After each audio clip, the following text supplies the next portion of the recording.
Mark Rogers TV back with the NFL Draft. We bring in Jeff Greenberg, of SEC writer, to talk about the North Carolina side of things in regards to prospects for the NFL Draft. And, of course, in the top 10 goes Eric Ebron, tight end from North Carolina, 62 receptions last season. Jeff, thanks so much for joining us. And let's talk about Eric Ebron because we talked about it before we came on. Unlike any other position on the field where there is debate over who the best quarterback, running back, offensive lineman is, on down the line, Eric Ebron certainly distinguished himself as the consensus #1 tight end, and it wasn't even really that close. Yeah, I think he had a really big day yesterday. I don't know if you saw in the news, but he actually got engaged in the morning on the top of the Empire State Building. So to say he was taking this day and enjoying it and having fun and taking it all in might be an understatement. He really, I think, turned the heads he needed to turn, both during his playing years, all 3 years at UNC, most memorable this past year. But he did everything he needed to do, I think, in the workouts, I think at the combine. And he just fits that mold that we see growing in the NFL with tight ends, that Jimmy Graham athleticism, Gronkowski, Vernon Davis, who's his idol. He can catch, he can run, he can do everything you need to do. He really looks like an oversized receiver with how well he moves.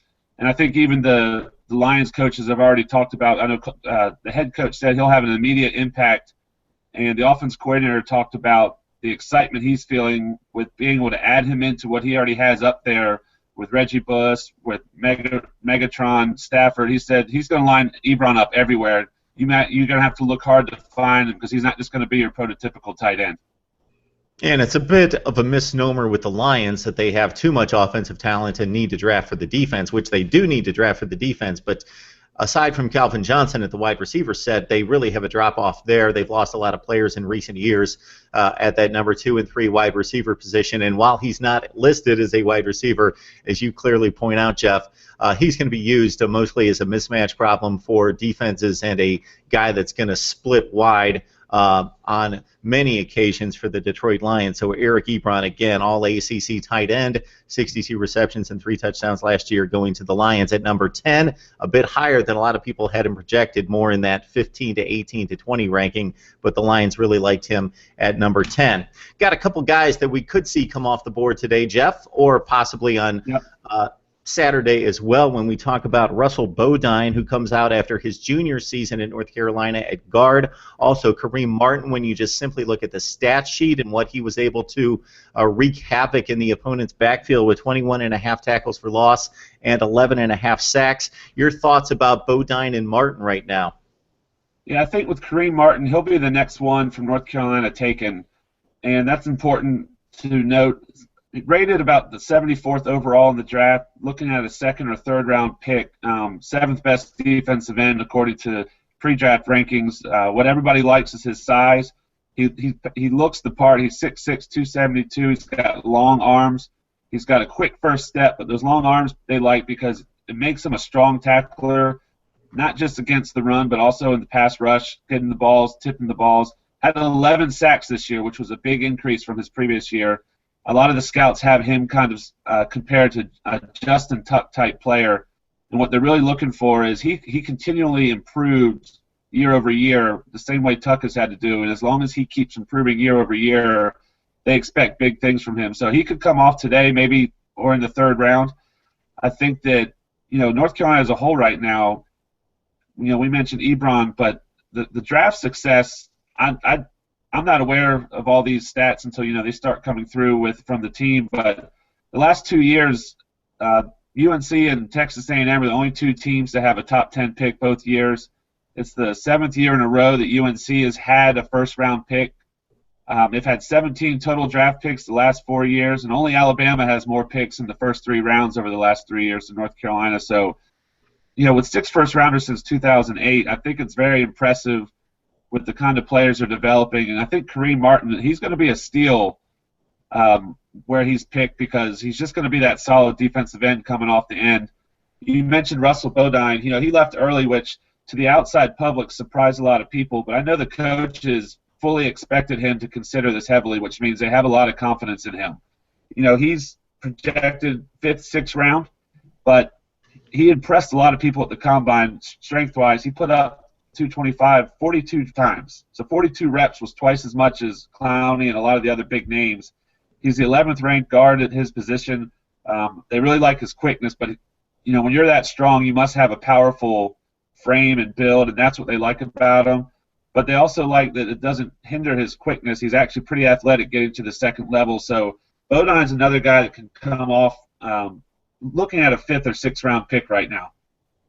Yeah, Jeff, you touched upon some of the numbers in looking at the big picture for North Carolina football and producing NFL players, and it should help recruiting, you would think, and also it's kind of a chicken and egg situation with the recruiting of players who are NFL ready or have that potential, and then you coach them up and get them to the NFL. No knock on the North Carolina football program, but follow me here. We're talking about a program that's typically fringe top 25, generally in the last 5 to 10 years has been in more that 30 to 40 range if you would rank schools out that far when you're talking 7 to 8 wins per season. Usually turn in like an 8-5 type campaign, and they're producing players in that maybe top 10 to top 12 to top 15 range in terms of quantity and quality. So it's extremely impressive from that standpoint at North Carolina, and maybe bodes well for the future in regards to producing more wins on the field in the ACC. Hey, Jeff, we've got a number of prospects here that aren't sure draftees, but had stellar careers at North Carolina. Let's start with the quarterback, Bryn Renner. Unfortunately, roughed up with injuries last season, missed the latter half of the season, 10 touchdowns, 5 interceptions. Had a huge season in 2012. Let's talk about the quarterback first. Yep. Bryn unfortunately did have that injury this year, and that's what's taken his name out of the press a lot. He's got that pedigree that a lot of people look at. Maybe not as your surefire starter or a starter period, but that guy that can be the solid backup, which is not a bad deal to have in the NFL because, as you've seen over the years, rarely a team gets through a season with one quarterback. He reminds me a lot of prior UNC quarterback T.J. Yates, who's been with the Texans, who, when called upon, has stepped in and then done just fine. Also, had a playoff win against Baltimore a few years back. And they are really good friends. Yates is his mentor. But Bryn's a coach's son. He's big. He's got a strong arm. He's got a lot of poise. And actually, Bill Polian had a comment about him that he's the type of player that he used to tag in a draft and would track him throughout the draft to just make sure the timing was right. They would pick him. Now, I think if you ask Bryn right now, coming off the injury, I think he kind of likes being in the background and would prefer to be an undrafted free agent because I think he wants to look at the rosters and see if he could pick the best situation to go in and compete. I know there's no loss of confidence, and again, he's got the mindset and the abilities to be a really solid backup and learn under somebody else and be able to fill in when needed. And you bring up a great point there. Once you get to a certain point in the NFL draft, probably more in that latter half of the 6th round into the 7th round for sure, it's sometimes more advantageous for that player not to get drafted and be able to have their people around them, their agent, pick out the best situation for them in regards to competition on the field and where they could possibly fit in with a coaching staff that maybe is familiar with their play, and they could fit right in and have a better shot at making that first roster. Run down 3 more players for us. We'll stay on the offense with James Hurst at offensive tackle, Jeff. We've got on defense Tre Boston, who you're very familiar with, of course, led the team with 94 total tackles, 5 interceptions at strong safety, so he obviously can play the pass and the run. And then you got Jabari Price at cornerback. He had 80 tackles from the cornerback position, so he definitely supported the run as well, 4.5 tackles for loss. Yeah, starting with Hurst, again, he ran into the same problem that Renner had. He was a 4-year starter, great durability, great consistency, and then he broke his leg in his last game of his college career, which really kind of took him off a lot of radars, which is unfortunate because at the beginning of the year and throughout the year, he was looking like a possible 1st round, 2nd round draft pick. Had a great game against Clowney in the first game of the year that really put him on the map. And I think that right now he's projected 5th, 6th round. He will be a steal. Because as far as we have heard, the leg is healed perfectly fine, and the skills are there, the size is there, and the experience of playing for 4 years at a high level is going to pay off.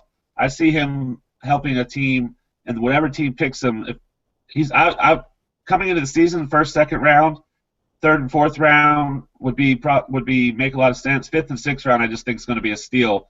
When you look at the defensive back, starting with Tre Boston, he passes that eye test. I think the scouts love his size. He's the 8th rated strong safety. They're projecting him in that 6th, 7th round range, which is great. They like his ball skills in terms of his 50-50 jump ball type skills.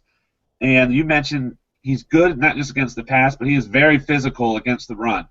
And so he fits that strong safety mold, and I really think he has the athleticism to make it in the NFL. He's just got to put it all together when it comes to coverage skills. And that leads me to Jabari Price, you mentioned. I think he is very underrated. I think he could sneak into a team and really impress some people, because the one thing he's got is a lot of heart. A few plays this year that other players would have gave up on. One was in Miami, against Miami. Johnson was on a breakaway run, and he tracked him down for 30 yards and caught him at the 5 when a lot of players would have just let him go.